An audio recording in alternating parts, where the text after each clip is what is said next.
আসসালামু আলাইকুম রহমতুল্লাহি ওবরাকাতু। দেখতে পাচ্ছেন শো ইন্টারনেট স্পিড।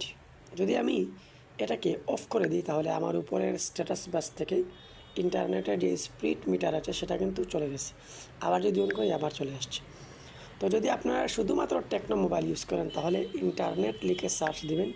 আমি এখানে ইন্টারনেট লিখে সার্চ দেওয়ার পর এই অপশনটি চলে আসছে। এখানে অন করে দিলে এটা বন্ধ হয়ে যাবে, অন করে দিলে আবার চলে আসবে। তো এখন যদি আপনাদের এটা না থাকে আপনাদের মোবাইল, তাহলে আপনারা কী করবেন? আপনারা শুরুতেই চলে যাবেন প্লে স্টোরের মধ্যে। প্লে স্টোরের মধ্যে যাওয়ার পর এখানের মধ্যে আপনারা সার্চ দিবেন ইন্টারনেট স্পিড মিটার লিখে। তারপর আপনারা এটা ডাউনলোড করে নিতে পারেন। অনেক মোবাইল এটা চলে না, তো আপনারা এখান থেকে আরও একটা জিনিস আমি দেখাই, সেটাও ডাউনলোড করে নিতে পারেন। এই যে এটা, এই দুইটা থেকে যে কোনো একটা ডাউনলোড করে নেবেন।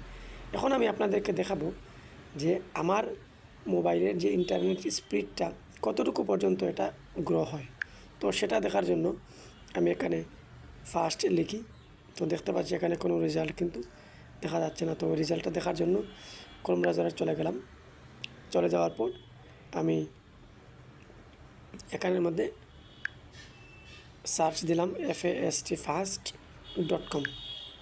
fast.com-এর মধ্যে ঢোকার পর দেখতে পারবেন যে আমার এখানে যে স্পিডটা আছে 606, এখন 1 MB, আবার 1 MB, আবার 1 MB, এভাবে কিন্তু আমার ওয়াইফাইয়ের স্পিডটা এখানে দেখাচ্ছে। ঠিক এভাবেই কিন্তু আপনাদের নেটের স্পিডও আপনারা আপনাদের স্ট্যাটাস বারে দেখতে পারবেন এবং আপনাদের ওয়াইফাই স্পিড fast.com-এর মধ্যে দেখতে পাবেন। তো ভালো লাগলে অবশ্যই এই চ্যানেলটি সাবস্ক্রাইব করবেন এবং আপনার মতামত কমেন্টে জানিয়ে দেবেন। আসসালামু আলাইকুম রহমতুল্লাহি ওয়া বারাকাতুহু।